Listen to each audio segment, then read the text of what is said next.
Salut à tous, c'est FC Corpnia, j'espère que vous allez bien. On se retrouve pour le débrief du match entre le FC Barcelone qui affrontait l'Étoile Rouge de Belgrade à l'extérieur, victoire 5-2 pour le FC Barcelone et qui rejoint en plus le top 8 et du coup, s'ils restent au top 8, ils évitent les barrages. Et plus le Barça sera haut, techniquement, ils devront affronter en huitième de finale un club bien plus faible que le FC Barcelone, un club bien plus abordable.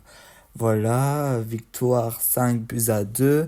J'ai pas du tout aimé la première mi-temps, j'ai trouvé qu'il y a eu pas mal de déchets techniques.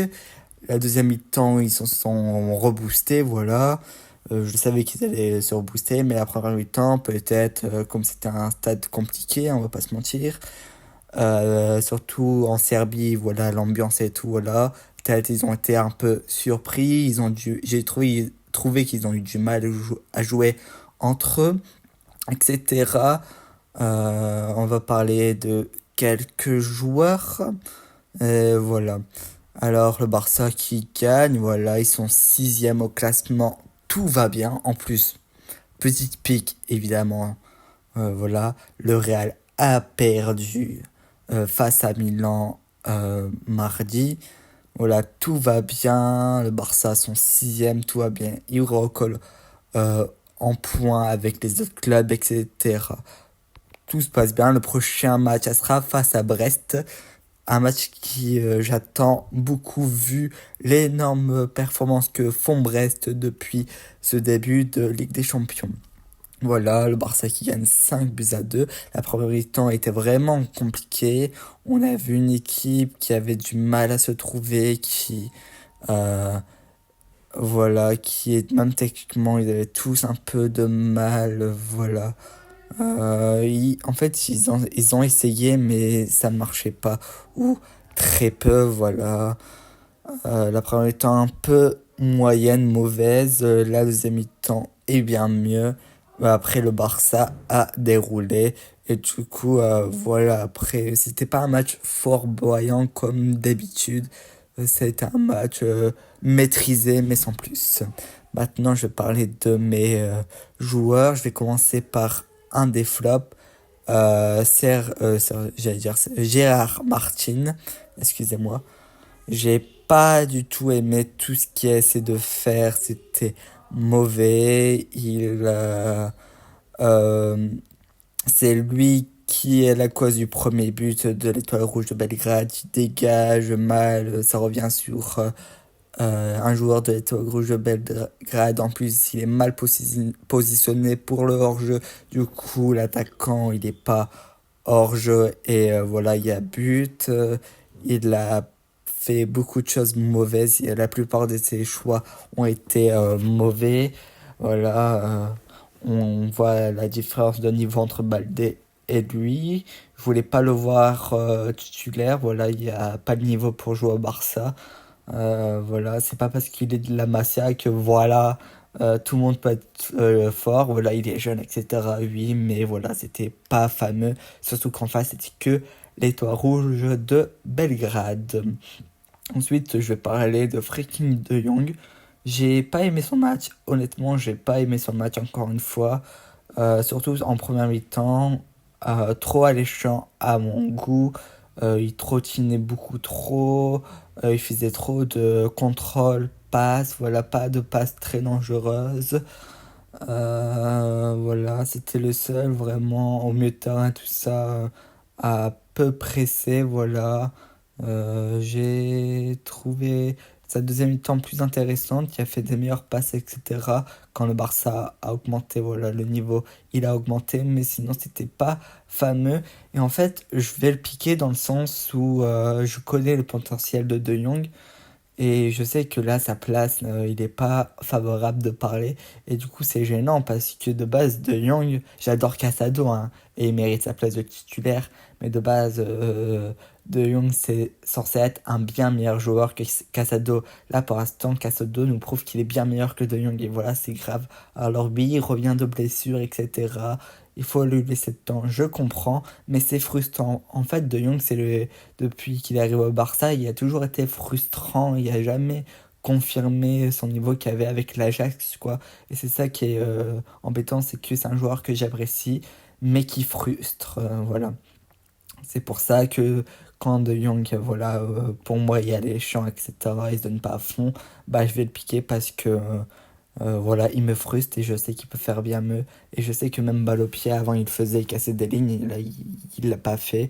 Alors peut-être, voilà, c'est manque de confiance ou j'en sais rien. Alors ça reste un excellent joueur, mais pour l'instant, c'est de la frustration que j'ai envers De Jong. Et pour moi, je vais parler de Peña qui m'a pas rassuré dans cela. Il a fait une ou deux arrêts, voilà. Mais il se prend deux buts, même quand il y a eu hors-jeu pour Belgrade, il se prend un but, voilà, un tir cadré, un but. Il a fait un masterclass face au Real et même face à... c'était qui là? Après, c'était qui? C'est pas Alaves, je sais plus, on a affronté qui là? Un truc de mémoire. Ah. Bah, face à l'Espagnol Barcelone, voilà. C'était bien mais correct, mais voilà, sans plus. Mais là, franchement, c'est trop limite pour un gardien du FC Barcelone, voilà. Je sais que voilà, il va jamais s'améliorer, etc. Mais bon, voilà, ça fait quand même peur. On va pas se mentir, voilà. Après, je vais pas m'attarder sans plus. Je vais parler de Lewandowski. Lewandowski qui a été assez discret. Alors oui, il marque un doublé. Mais Lewandowski a fait un mauvais match aussi. Alors c'est bizarre hein, parce que le Barça a gagné 5-2 et pour l'instant je parle que des joueurs qui ont fait pour ma part de mauvais matchs. Lewandowski pour ma part il a fait un mauvais match malgré son doublé. Il aurait pu mettre un triplé à un moment donné, il est tout seul ben, devant la cage, voilà, il n'y a plus à la mettre au fond, quoi, quasiment, bah, pas tout seul, mais il est en face à face vraiment, on dirait même un penalty, voilà, il tire à côté, euh, peu vu, voilà, premier temps l'a peu vu, alors oui, il marque un doublé, mais en fait il est bien placé, alors oui, voilà, c'est qu'est-ce qu'on demande d'un neuf, mais franchement, ce match-là, c'est un des pires matchs de cette saison, depuis le début de saison, même je pense le pire, peu vu en avant Lewandowski. Je vais parler pour moi du joueur qui est vraiment en performance cette saison, qui est trop fort, Jules Koundé. Jules Koundé qui a fait un top match, 3 passes décisives dans le match, voilà, il déborde encore, sachant que de base c'est un défenseur central et que il a été mis à droite parce qu'il y avait personne à droite, quoi comme Cancelo joue à gauche, etc. Il a joué à droite et depuis, voilà, depuis la saison dernière, il est vraiment très très fort. Et encore, je trouve qu'il a encore passé un cap, Jules Koundé, 3 passes décisives, commence vraiment même à être intéressant dans ses centres, etc. Défensivement, il est très très fort, on l'a vu face à Vinicius, etc. Mais même offensivement, il commence à prendre plus de l'assurance dans les qualités de centre, etc., de passe. C'est de mieux en mieux. Euh, le, euh, le poste de latéral droit, il commence à l'appliquer de mieux en mieux. Ça commence à devenir quasiment parfait. Voilà, c'est pas encore parfait, mais la globalité, ça commence à devenir quasiment parfait. Toujours de très très bons matchs de Jules Koundé. Non, franchement, non, j'ai bien aimé. 3 passes D, c'est quand même énorme. Même lui, il stade beaucoup. Je crois il est à 3... ouais, je sais plus, mais il y a, même lui, il y a des bons stats. Jun Koundé, intéressant, voilà.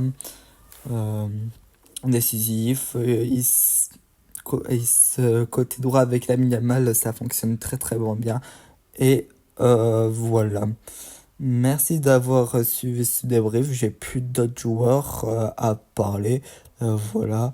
Certes, une victoire. On est dans le top 8. Tout va bien.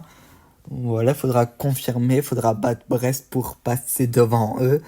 Voilà, il faudra pas les sous-estimer vu les performances qu'ils font. Et franchement, je tiens à les féliciter. Alors les supporters de Brest, vous pouvez être très fiers de votre équipe, mais techniquement le Barça sera favoris, surtout que c'est au Montjuïc, c'est-à-dire à domicile, ce match. Mais le Barça a quasiment fait le plus dur pour se qualifier et je pense que le top 8 c'est fait. Voilà, on va affronter Atalanta, voilà, c'est pour moi peut-être le match le plus compliqué à avoir. Dortmund, on sait qu'il peut choc à n'importe quel moment. Benfica, ils sont pas en grande forme. Je veux dire, non, et Brest, ben, sans manquer de respect évidemment, parce que là ils sont quatrième dans ce top et c'est incroyable. Mais le Barça sera largement favori. Évidemment, sans manquer de respect encore une fois. Mais voilà. Merci d'avoir suivi ce débrief. On se retrouvera plus tard et dimanche, je crois, pour l'avant-match entre le Barça qui s'affronte la Real Sociedad. Et juste bon rétablissement à Pau Cubarsí qui va devoir faire des points de suture après le coup de pied qu'il a eu dans la figure, le pauvre. Il a dû avoir trop mal.